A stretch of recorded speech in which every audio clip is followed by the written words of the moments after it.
ओम शांति। ओम शांति। ओम शांति। 23/4/25 प्रातः मुरली। ओम शांति। बाप दादा मधुबन। मीठे बच्चे, अब नाटक पूरा होता है, वापिस घर जाना है। कलयुग अंत के बाद फिर सतयुग रिपीट होगा। यह राज सभी को समझाओ।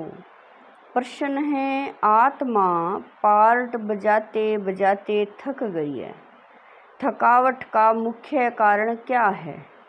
उत्तर है, बहुत भक्ति की, अनेक मंदिर बनाए, पैसा खर्च किया, धक्के खाते खाते सतो प्रधान आत्मा तमो प्रधान बन गई। तमो प्रधान होने के कारण ही दुखी हुई। जब किसी बात से कोई तंग होता है तब थकावट होती है। अभी बाप आए हैं सब थकावट मिटाने। ओम शांति। रूहानी बाप बैठ बच्चों को समझाते हैं। उनका नाम क्या है? शिव। यहाँ जो बैठे हैं तो बच्चों को अच्छी रीति याद रहना चाहिए। इस ड्रामा में जो सब का पार्ट है वह अब पूरा होता है। नाटक जब पूरा होने पर होता है तो सभी एक्टर्स समझते हैं कि हमारा पार्ट अब पूरा होता है, अब जाना है घर। तुम बच्चों को भी बाप ने अभी समझ दी है। यह समझ और कोई में नहीं है। अभी तुम्हें बाप ने समझदार बनाया है। बच्चे, अब नाटक पूरा होता है। अब फिर नए सिरे चक्र शुरू होना है। नई दुनिया में सतयुग था, अभी पुरानी दुनिया में यह कलयुग का अंत है। यह बातें तुम ही जानते हो जिनको बाप मिला है। नए जो आते हैं तो उनको भी यह समझाना है। अब नाटक पूरा होता है। कलयुग अंत के बाद फिर सतयुग रिपीट होना है। इतने सब जो हैं उनको वापिस जाना है अपने घर। अब नाटक पूरा होता है। इससे मनुष्य समझ लेते हैं कि प्रलय होती है। अभी तुम जानते हो पुरानी दुनिया का विनाश कैसे होता है। भारत तो अविनाशी खंड है। बाप भी यहाँ ही आते हैं, बाकी और सब खंड खल्लास हो जाएंगे। यह ख्यालात और कोई की बुद्धि में आ नहीं सकते। बाप तुम बच्चों को समझाते हैं। अब नाटक पूरा होता है, फिर रिपीट करना है। आगे नाटक का नाम भी तुम्हारी बुद्धि में नहीं था। कहने मात्र कहते थे यह सृष्टि नाटक है जिसमें हम एक्टर्स हैं। आगे जब हम कहते थे तो शरीर को समझते थे। अब बाप कहते हैं अपने को आत्मा समझो और बाप को याद करो। अब हमको वापिस घर जाना है, वह है स्वीट होम। उस निराकारी दुनिया में हम आत्माएं रहती हैं। यह ज्ञान कोई भी मनुष्य मात्र में नहीं है। अभी तुम संगम पर हो, जानते हो अभी हमको वापिस जाना है। पुरानी दुनिया खत्म हो तो भक्ति भी खत्म हो। पहले पहले कौन आते हैं, कैसे यह धर्म नंबरवार आते हैं, यह बातें कोई शास्त्रों में नहीं है। यह बाप नई बातें समझाते हैं, यह और कोई समझा न सके। बाप भी एक ही बार आकर समझाते हैं।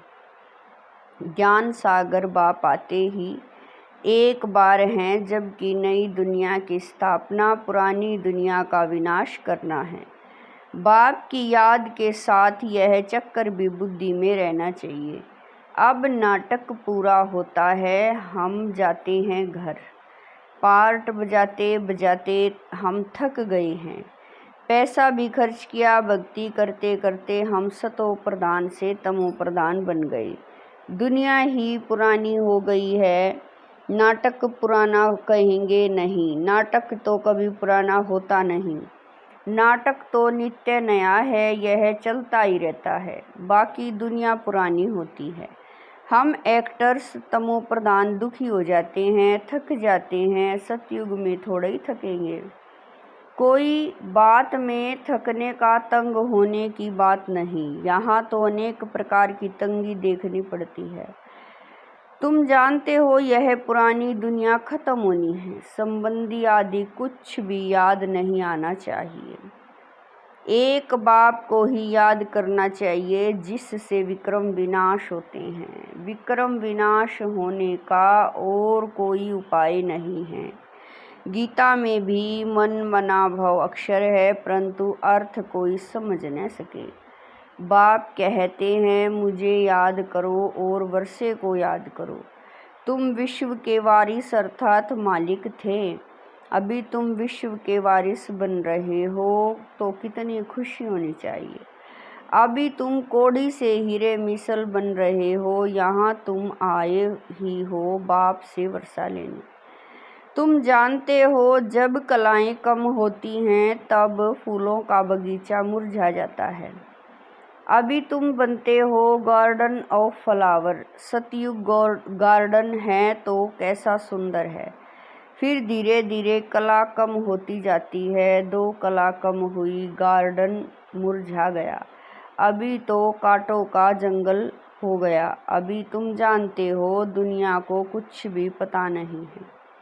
यह नॉलेज तुमको मिल रही है, यह है नई दुनिया के लिए नई नॉलेज। नई दुनिया स्थापन होती है, करने वाला है बाप, सृष्टि का रचेता बाप है। याद भी बाप को ही करते हैं कि आकर हेवन रचो, सुख धाम रचो तो जरूर दुख धाम का विनाश होगा ना। बाबा रोज रोज समझाते रहते हैं, उसको धारण कर फिर समझाना है। पहले पहले तो मुख्य बात समझानी है, हमारा बाप कौन है जिससे वर्षा पाना है। भक्ति मार्ग में भी गॉड फादर को याद करते हैं कि हमारे दुख हरो सुख दो। तो तुम बच्चों की बुद्धि में भी स्मृति रहनी चाहिए। स्कूल में स्टूडेंट्स की बुद्धि में नॉलेज रहती है, न कि घर बार। स्टूडेंट लाइफ में धंधे धोरी की बात रहती नहीं, स्टडी की ही याद रहती है। यहाँ तो फिर कर्म करते गृहस्थ व्यवहार में रहते बाप कहते हैं यह स्टडी करो। ऐसे नहीं कहते कि सन्यासियों के मुआफिक घर बार छोड़ो। यह है ही राजयोग, यह प्रवृत्ति मार्ग है। सन्यासियों को भी तुम कह सकते हो कि तुम्हारा है हठ योग। तुम घर बार छोड़ते हो, यहाँ वह बात नहीं है। यह दुनिया ही कैसी गंदी है, क्या लगा पड़ा है, गरीब आदि कैसे रहे पड़े हैं। देखने से ही नफरत आती है। बाहर से जो विजिटर आदि आते हैं उन्हों को तो अच्छे अच्छे स्थान दिखाते हैं, गरीब आदि कैसे गंद में रहे पड़े हैं वह थोड़े ही दिखाते हैं। यह तो है ही नरक, परंतु उनमें भी फर्क तो बहुत है ना। साहूकार लोग कहाँ रहते हैं, गरीब कहाँ रहते हैं, कर्मों का हिसाब है ना। सतयुग में ऐसी गंदगी हो नहीं सकती, वहाँ भी फर्क तो रहता है ना। कोई सोने के महल बनाएंगे, कोई चांदी के, कोई ईंटों के। यहाँ तो कितने खंड हैं, एक यूरोप खंड ही कितना बड़ा है, वहाँ तो सिर्फ हम ही होंगे। यह भी बुद्धि में रहे तो हर्षित मुख अवस्था हो। स्टूडेंट की बुद्धि में स्टडी ही याद रहती है, बाप और वर्षा। यह तो समझाया है, बाकी थोड़ा समय है वह तो कह देते लाखों हजारों वर्ष। यह तो बात ही 5000 वर्ष की है। तुम बच्चे समझते बाब करें, तुम बच्चे समझ सकते हो। अभी हमारे राजधानी की स्थापना हो रही है, बाकी सारी दुनिया खत्म होनी है। यह पढ़ाई है ना, बुद्धि में यह याद रहे हम स्टूडेंट हैं, हमको भगवान पढ़ाते हैं। तो भी कितनी खुशी रहे यह क्यों भूल जाता है, माया बड़ी प्रबल है वह भुला देती है। स्कूल में सब स्टूडेंट्स पढ़ रहे हैं, सभी जानते हैं कि हमको भगवान पढ़ाते हैं। वहाँ तो अनेक प्रकार की विद्या पढ़ाई जाती है, अनेक टीचर्स होते हैं। यहाँ तो एक ही टीचर है, एक ही स्टडी है, बाकी नायब टीचर्स तो ज़रूर चाहिए। स्कूल है एक, बाकी सब ब्रांचेज हैं। पढ़ाने वाला एक बाप है, बाप आकर सभी को सुख देते हैं। तुम जानते हो आधा कल्प हम सुखी रहेंगे, तो यह भी खुशी रहनी चाहिए। शिव बाबा हमको पढ़ाते हैं, शिव बाबा रचता बाब करिए, शिव बाबा रचना रचते ही हैं स्वर्ग की। हम स्वर्ग का मालिक बनने लिए पढ़ते हैं, कितनी खुशी अंदर में रहनी चाहिए। वह स्टूडेंट भी खाते पीते सब कुछ घर का काम आदि करते हैं। हाँ, कोई हॉस्टल में रहते हैं कि जास्ती पढ़ाई में ध्यान रहेगा। सर्विस करने के लिए बच्चियां बाहर में रहती हैं, कैसे कैसे मनुष्य आते हैं। यहाँ तो तुम किसी के बाब कह रहे हैं, यहाँ तो तुम कितने सेफ बैठे हो, कोई अंदर घुस न सके। यहाँ कोई का संग नहीं, पतित से बात करने की दरकरार नहीं, तुमको कोई का मुंह देखने की भी दरकरार नहीं है। फिर भी बाहर रहने वाले तीखे चले जाते हैं। कैसा वंडर है, बाहर रहने वाले कितनों को पढ़ाकर आप समान बनाकर और ले आते हैं। बाबा समाचार पूछते हैं, कैसे पेशेंट को ले आए हो। कोई बहुत खराब पेशेंट है तो उनको 7 रोज भट्ठी में रखा जाता है। यहाँ कोई भी शूद्र कोई नहीं ले आना है, यह मधुबन है। जैसे कि तुम ब्राह्मणों का एक गांव है, यहाँ बाप तुम बच्चों को बैठ समझाते हैं, विश्व का मालिक बनाते हैं। कोई शूद्र को ले आएंगे तो वह वाइब्रेशन खराब करेगा। तुम बच्चों की चलन भी बहुत रॉयल होनी चाहिए। आगे चल तुमको बहुत साक्षात्कार होते रहेंगे। वहाँ क्या क्या होगा, जानवर भी कैसे अच्छे अच्छे होंगे, सब अच्छी चीज़ें होंगी। सतयुग की कोई चीज़ यहाँ हो न सके, वहाँ फिर यहाँ की चीज़ हो न सके। तुम्हारी बुद्धि में है हम स्वर्ग के लिए इम्तिहान पास कर रहे हैं। जितना पढ़ेंगे और फिर पढ़ाएंगे, टीचर बनौरों को रास्ता बताते हैं। सब टीचर्स हैं, सबको टीच करना है। पहले पहले तो बाप की पहचान दे बतलाना है कि बाप से यह वर्षा मिलता है। गीता बाप ने सुनाई है, यह प्रजापिता ब्रह्मा है तो ब्राह्मण भी यहाँ चाहिए। ब्रह्मा भी शिव बाबा से पढ़ते रहते हैं। तुम अभी पढ़ते हो विष्णुपुरी में जाने के लिए, यह है तुम्हारा अलौकिक जन्म। बाबा कह रहे हैं यह है तुम्हारा अलौकिक घर। लौकिक, पारलौकिक और फिर अलौकिक, नई बात है ना। भक्ति मार्ग में कभी ब्रह्मा को याद नहीं करते। ब्रह्मा बाबा किसी को कहने आता नहीं, शिव बाबा को याद करते हैं कि दुख से छुड़ाओ। वह है पारलौकिक बाप, यह है फिर अलौकिक। इनको तुम सूक्ष्म वतन में भी देखते हो, फिर यहाँ भी देखते हो। लौकिक बाप तो यहाँ देखने में आता है, पारलौकिक बाप तो परलोक में ही देख सकते हैं। यह फिर है अलौकिक वंडरफुल बाप। इस लौकिक बाप को समझने में ही मूंझते हैं। शिव बाबा के लिए तो कहेंगे निराकार है, तुम कहेंगे वह बिंदी है, वह करके अखंड ज्योति व ब्रह्म कह देते हैं।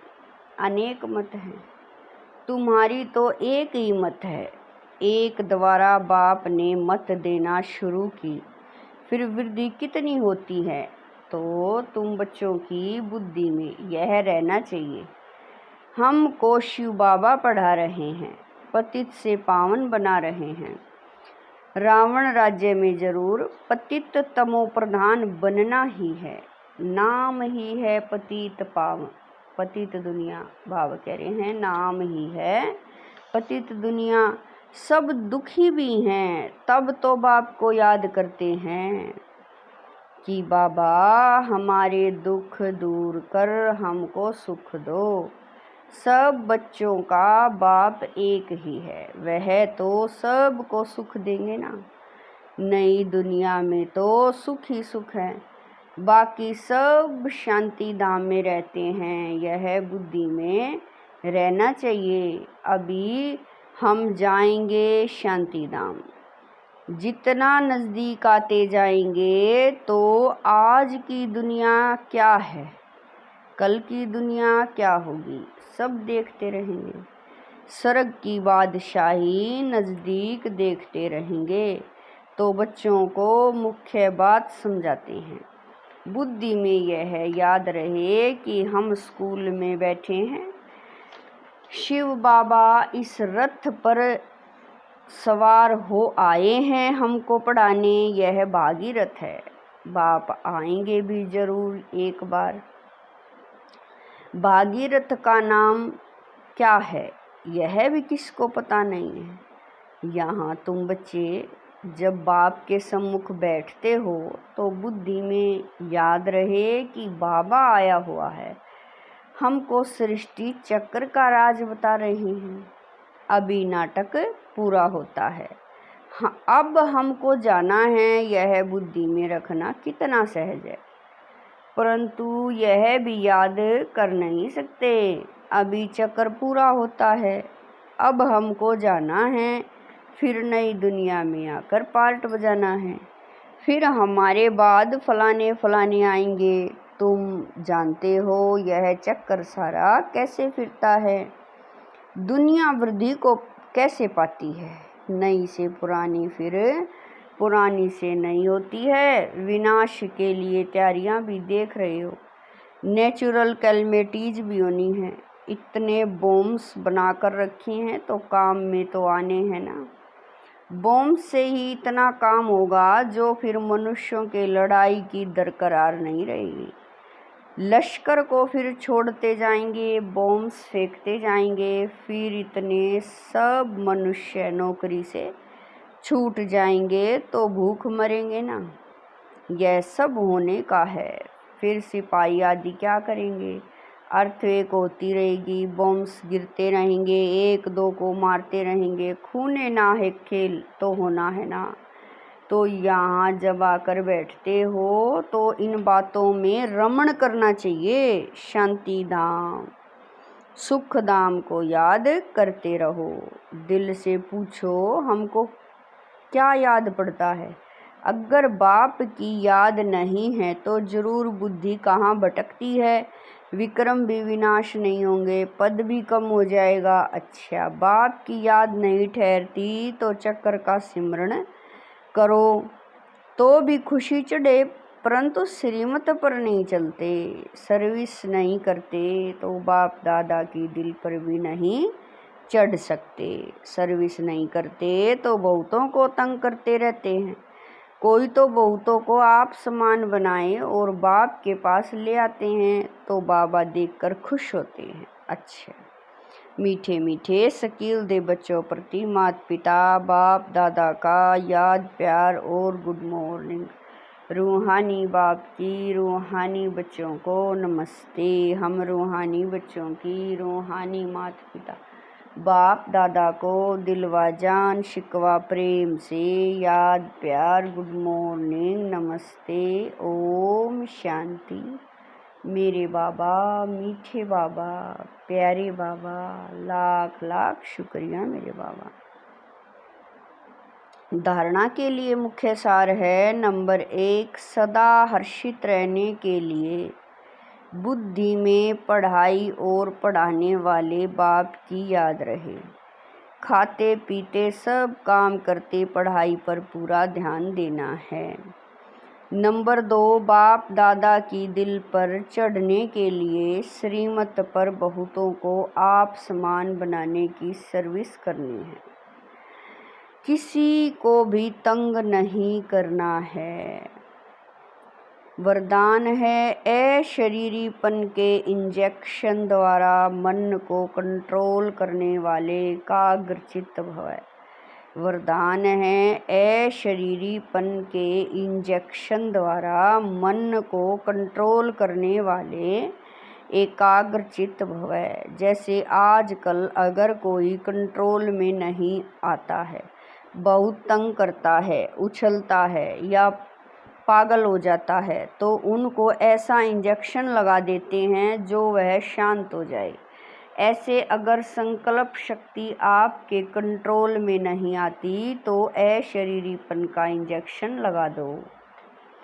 फिर संकल्प शक्ति व्यर्थ नहीं उछलेगी, सहज एकाग्रचित हो जाएंगे। लेकिन यदि बुद्धि की लगाम बाप को देकर फिर ले लेते हो तो मन व्यर्थ की मेहनत में डाल देता है।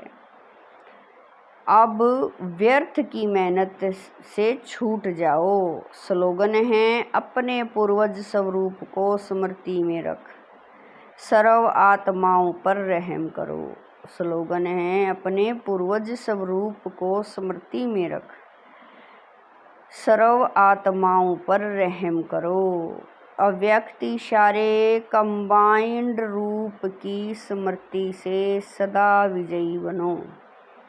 जैसे शरीर और आत्मा दोनों कंबाइंड होकर कर्म कर रही हैं, ऐसे कर्म और योग दोनों कंबाइंड हो कर्म करते याद न भूले और याद में रहते कर्म न भूले।